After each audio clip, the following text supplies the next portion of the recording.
Successes. I was born 1952, so for the last about 70 years, I've been a man. So I can talk about growing during the emergency period, 1950s, and in school in the 1960s. I was in the university 1970s, and for the last over 43 years, I've been a married man.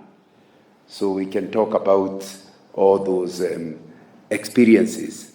And today, we want to actually talk about masculinity. And of course, it has its own issues. In the sense that when you talk about masculinity, the women might think we are talking about the men being proud to be men and looking down on women. So I thought in my introduction, I'll start by saying what masculinity is not. Masculinity is not comparing a man and a woman. Masculinity is accepting that you are a man and not a woman. That's the first place you start. There is a whole part of what has become a problem in our society is that comparison between men and women, which is similar to comparing apples and oranges. You need there are vitamins that come from oranges, and there are vitamins that come from apples. You can continue eating apples as long as you want. You will never get the vitamins from oranges. Am I communicating? So you need to understand that God created men and women, and what a woman, the world needs women, just like the world needs men. Men without women will not bring up society.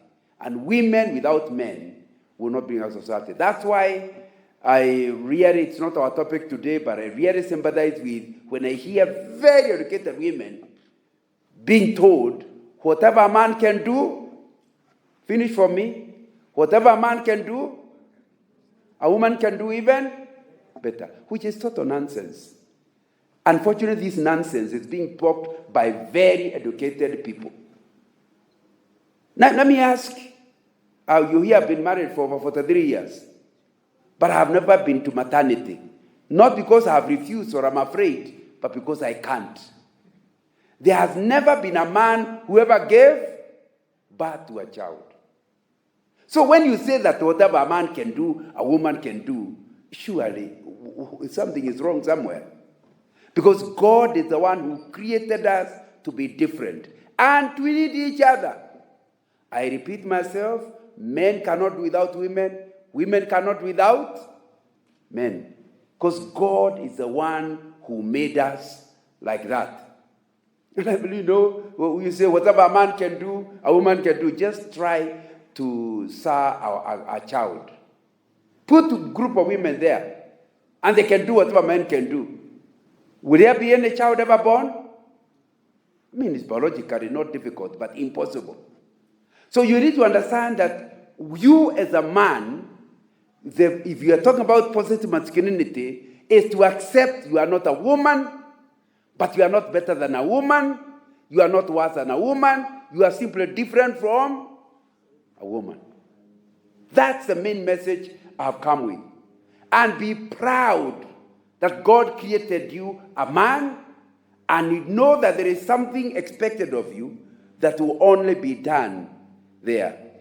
This confusion that we are talking about can be quite an issue. In Australia, today, I read, 80% of suicides are men, and suicide is the leading cause of death for men under the age of 44. Why are we getting those kind of confusions? Because the moment a man does not know who a man is, which is our subject, positive masculinity, you get confused about who you are, what you should be. Within no time, you suffer from frustrations, and you do not look forward to living. And that's where suicide finally comes in. I want to quote a number of statements by men who seem to know something. And just quoted. The first one I want to quote is by James Freeman Clark. He says, manliness means perfect manhood, as womanliness implies perfect womanhood.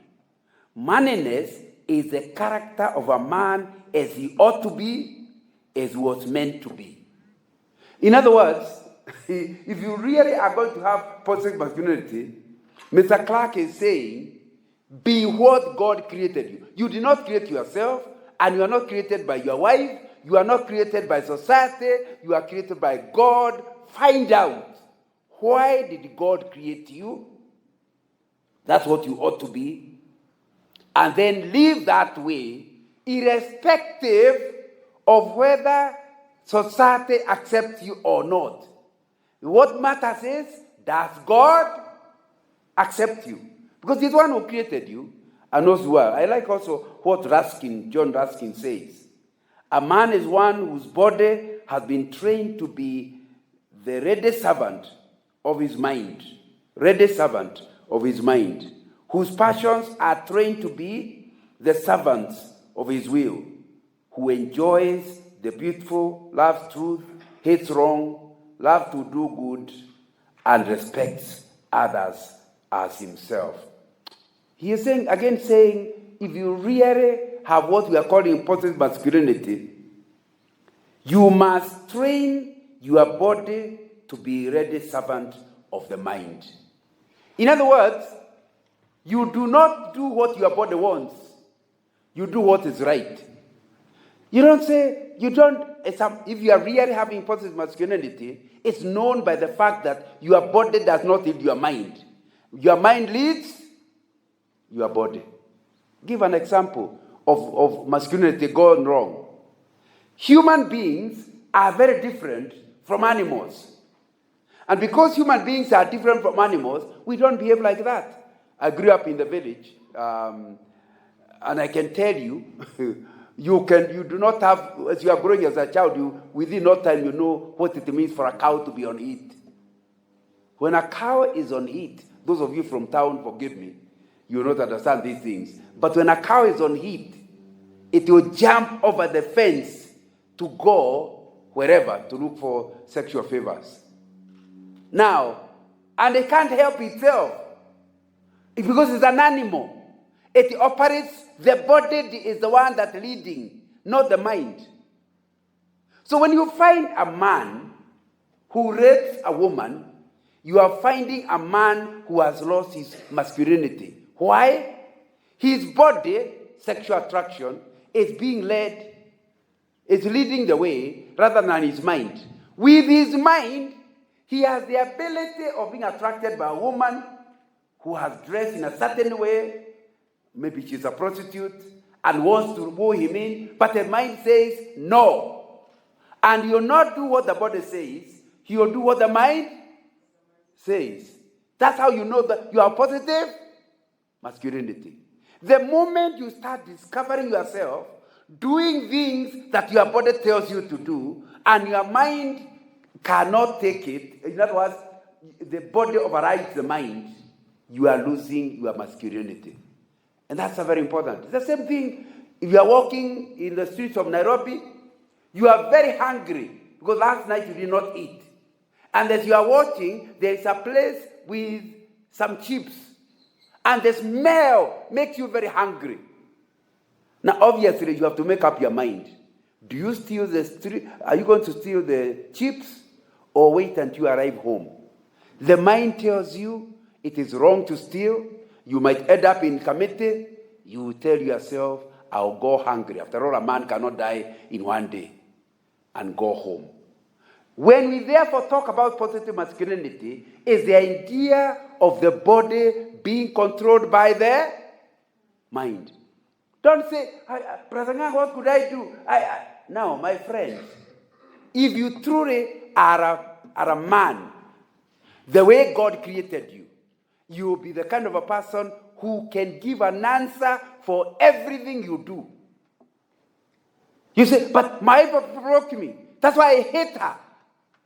I beat her up, but brother, I'm the one who, he's the one who provoked me. My friend, the mind is not controlled by the body. For the hand to hate your wife the mind had lost control of the hand. Am I communicating?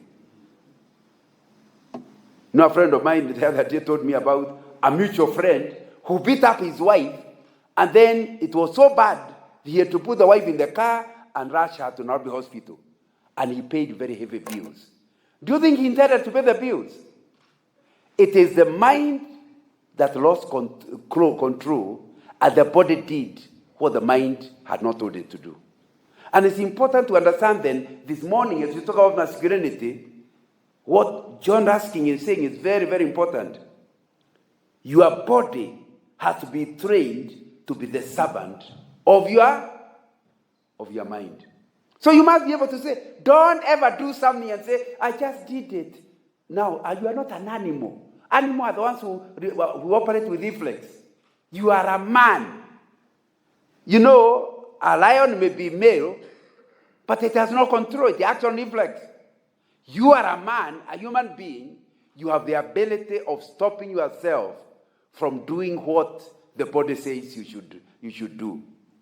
So the mind, if you truly want to talk about a man the way God meant him to be, then you must ensure your body is a servant of your mind. Number two, that your passions are trained to be the servants of your will. Your passions are trained to be the servants of your will. In other words, I did it. Why? And you are ready to suffer for it because you know you made a decision. So you don't follow your passions. You decide which passions to have. You don't do the passions because you had them. You decide which passions to have. And we could go wrong. That if you are like that, then you are going to love the truth. You are going to hate wrong. You are going to love to do good. And especially, the final one, you are going to respect others just as you respect yourself.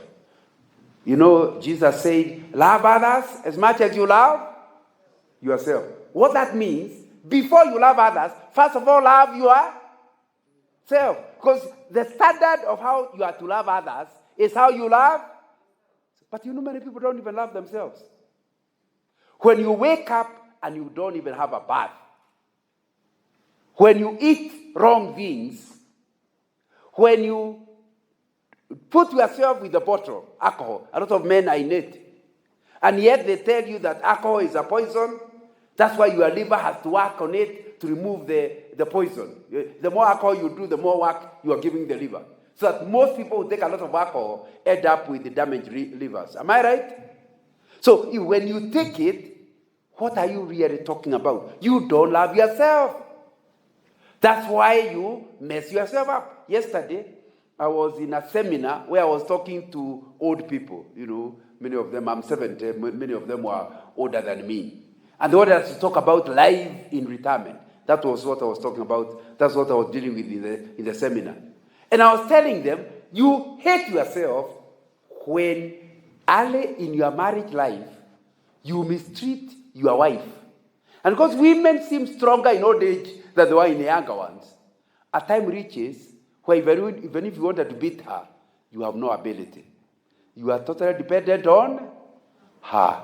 And for old people, most of them 70s, 80s, it's now pay time. They hardly have anything to eat. See, today I'm not cooking. And the guy doesn't even know how to cook. Now, you need to understand all that is pay time for how you treated her in an earlier life.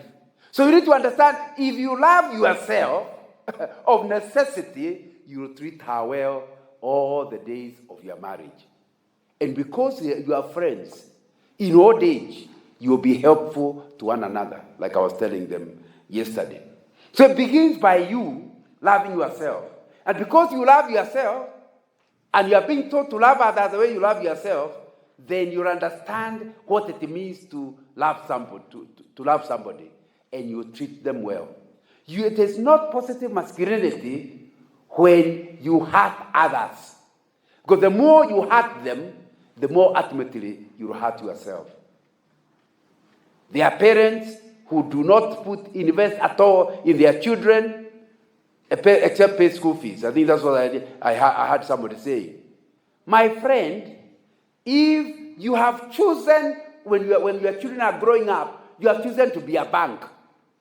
You see, it's the bank. Does the bank care who you are? It just gives you money. Am I right? As long as you qualify. Am I right? You don't have to have a friendship with a bank manager. And some fathers are exactly like that. They are not interested in their children because they are a bank. Now, if you are a bank, the moment your child no longer needs your money, is there any relationship remaining? No. So, you call your son. You have not visited me for 3 weeks. Says, how much money do you need? I'll send you M-Pesa. Because his understanding is, he is not after me, he is after my money. So, in old age, you harvest what you planted earlier. Your child understood. You two are banks. Originally, you are the bank. Now he has become the bank. And you send you money, but he has no interest in coming to see you. Why? Because you did not understand that loving yourself meant loving others, investing yourself in your children. And I think it will be important that we understand that. I also like what Benjamin Disraeli said. Man is never so manly as when he feels deeply, acts boldly, and expresses himself with frankness and with fervor. If you have positive masculinity, do not shut down your feelings. There's something that we were taught in Africa which needs to be corrected. Like a man cannot cry as if he is an animal. Even animals cry, isn't it? Now, so you need to understand you must be in touch with your feelings. Do not ignore your feelings. God gave feelings for a reason. And if you are really going to have positive masculinity, you must allow feelings. You still have to control them, that's what he said earlier, but you must know your feelings. So that when you feel like sleeping, go ahead and sleep. When you feel sick, do not push your body beyond its limit. You must openly accept your feelings and manage them. And on that basis then, you must act boldly. We do not regard you as having positive masculinity when you are not clear what you want to do. There are many men these days who actually remain jobless, not because there are no jobs, but because you give them a job and you have to treat them like wheelbarrows. You know, a wheelbarrow does a lot of good work, but you have to carry it. Am I right? You put a gunia there, then you push it. Now, where you leave it, tomorrow when you come, it will still be. Some men are like that. They do not act with boldness. They are not sure, therefore they never act. So nobody wants to retain you as an employee. And if, for example, you run a business, customers come expecting a certain thing.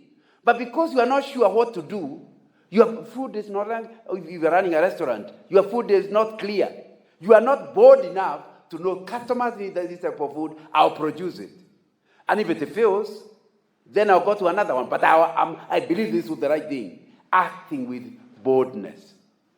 You can't claim to be having positive masculinity when your mind is not engaged enough, you are not investigative enough to understand the right decision, and once you make a decision, be ready to pay the price for it.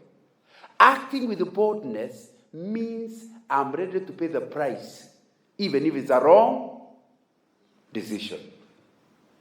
My friend, if you're a father and your family is not sure what direction you are moving, you become a burden to your family.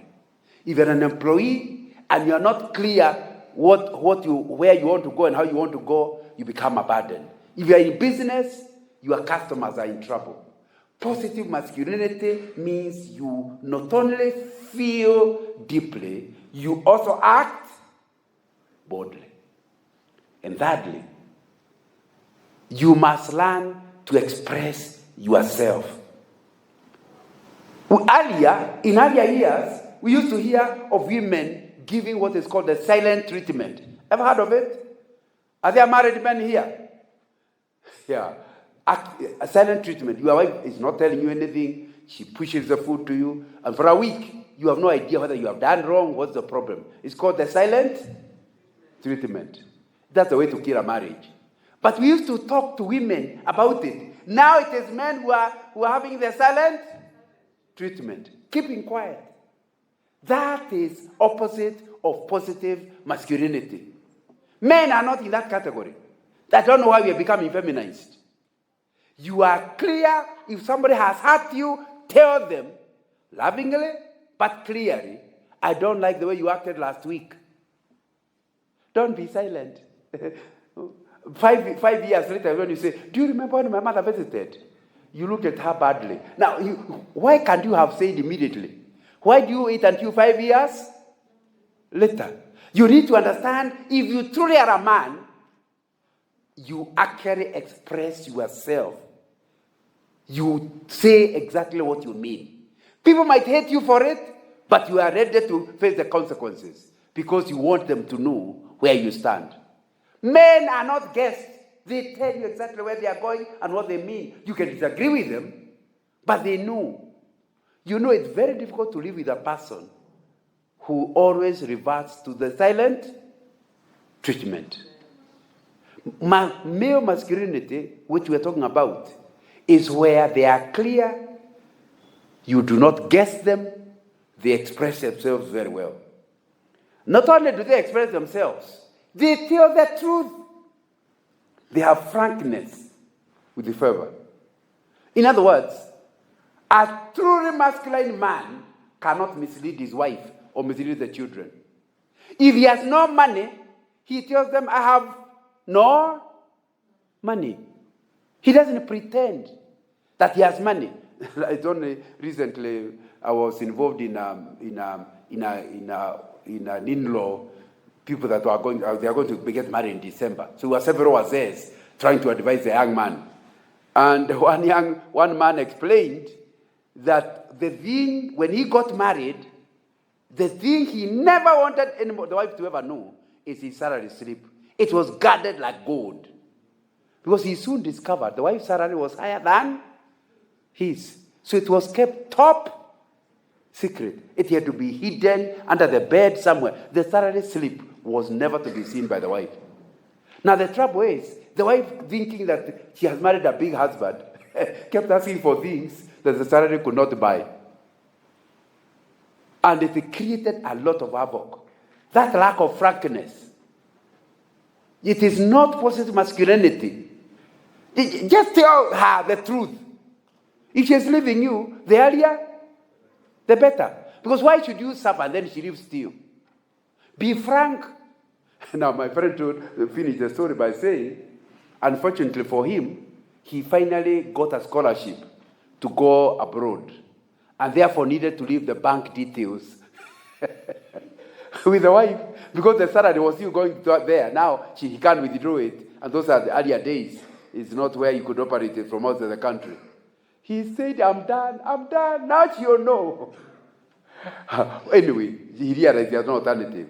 The moment she knew, said, so that's why we could not buy this. Now I understand. You are such a loving husband. You must have traveled. How? Now, he realized the thing that was making him fear was not there. And said from then onwards, he has never been untrue about money with his wife. And he has been married for, 25 years. Now, you need to understand that positive masculinity is that no child of yours can ever claim you cheated him, even one, including something we call white lies. There are no colors to lies. Lies are lies. You do not have positive masculinity when your son does not know whether to believe you or not.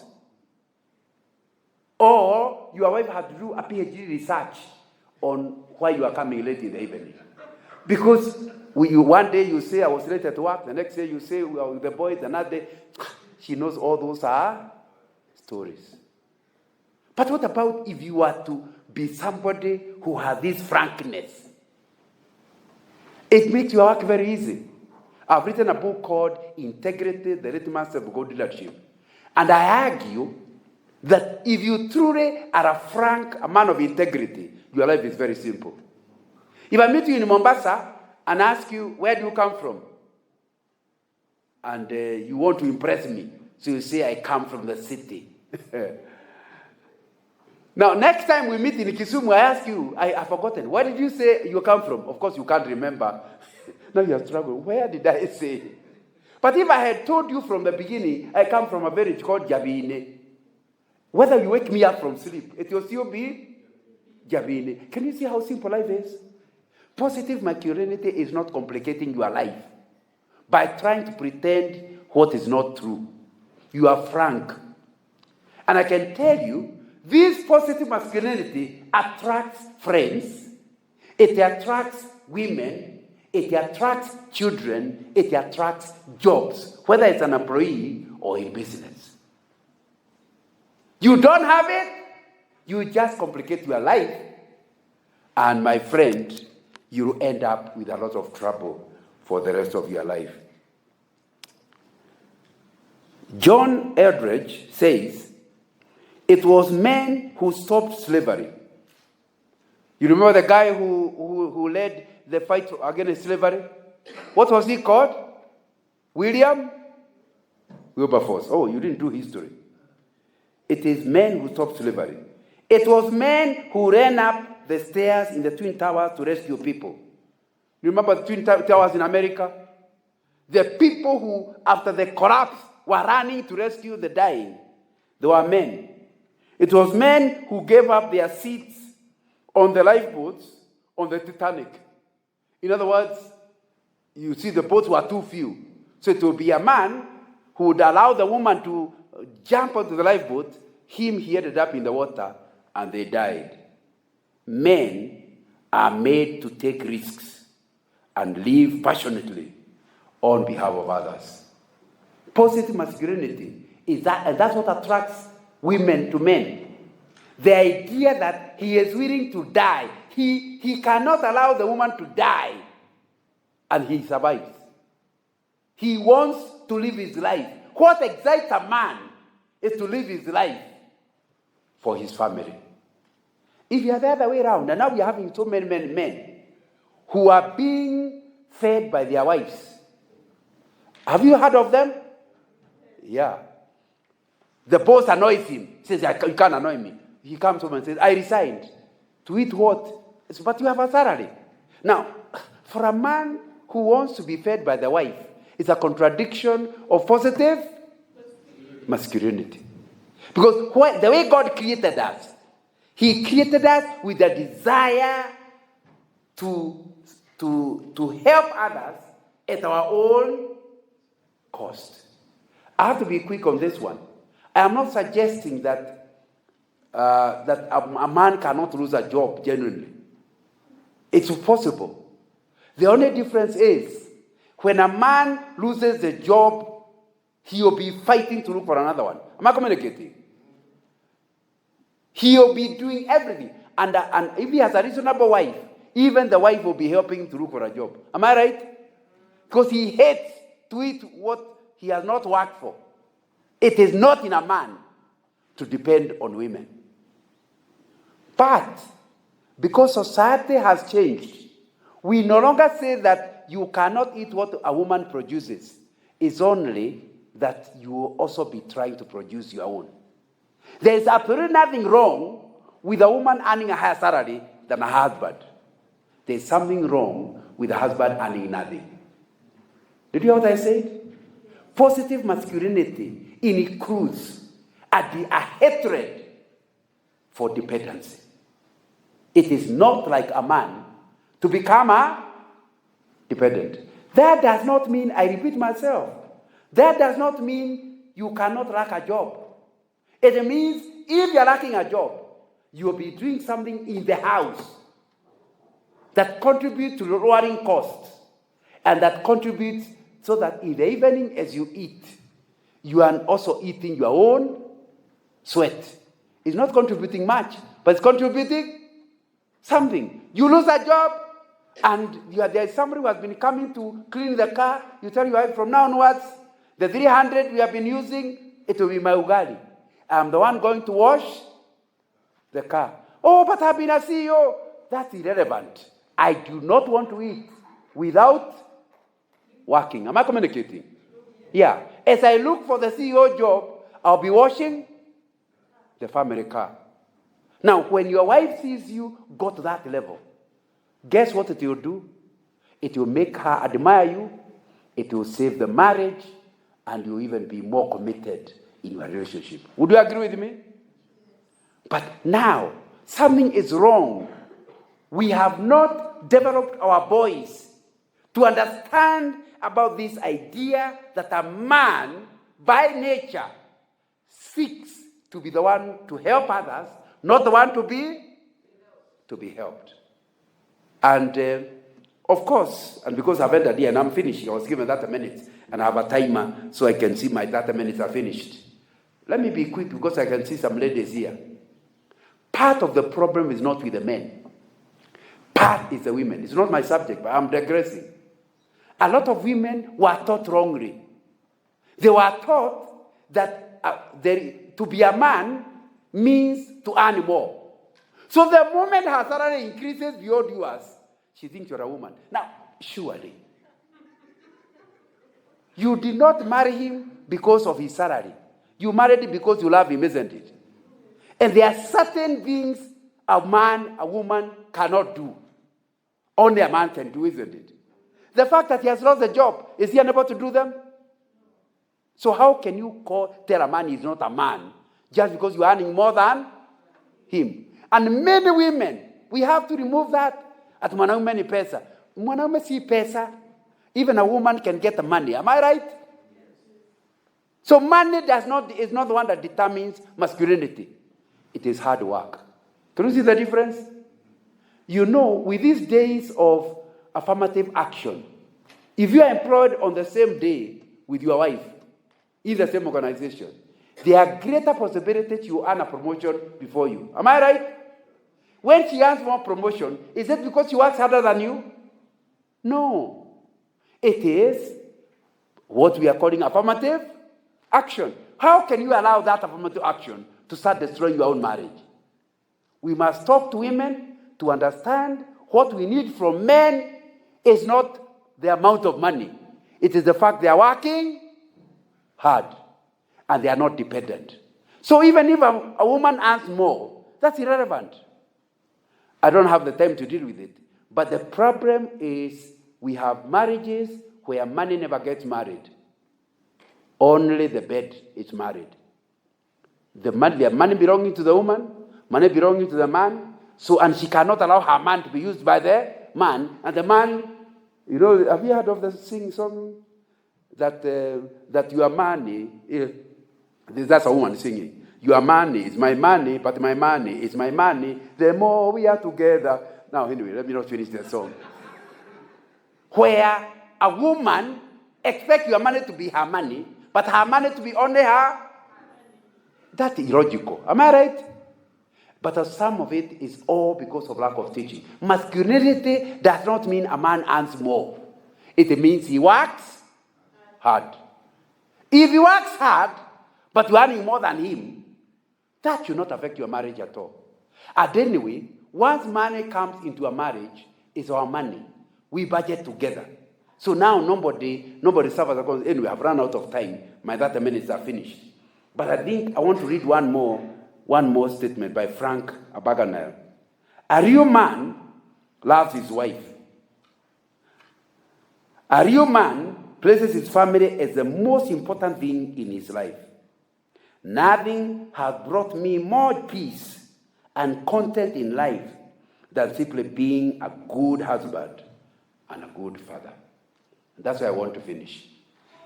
Masculinity is a desire before you serve dogos and chungwas.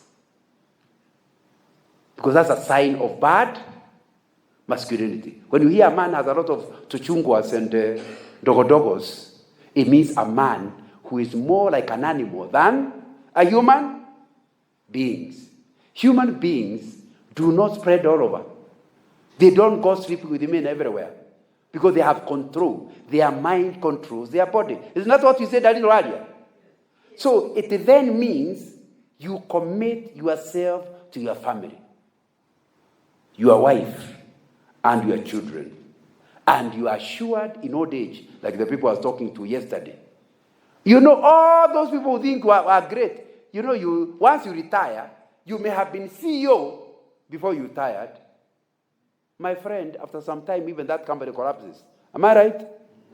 You ask me, like now, I used to work, I was in Shell, and I was in top management in Shell, but we were in a building called Shell BP House, which doesn't exist anymore. So even when I want to tell my grandchildren where I worked, they say, wait a minute, this is the deputy president's office. My friend, only your children, your grandchildren will be in their old age. All these other people calling you great are passers-by. So it is foolish for you to spend your time with the passers-by, and the ones you are going to be with in old age, you are not investing your life in. That is bad masculinity. We want positive masculinity. Thank you very much.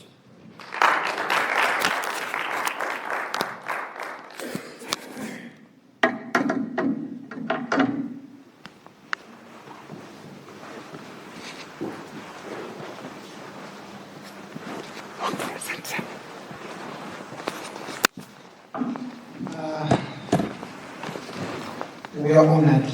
I've learned one very important thing.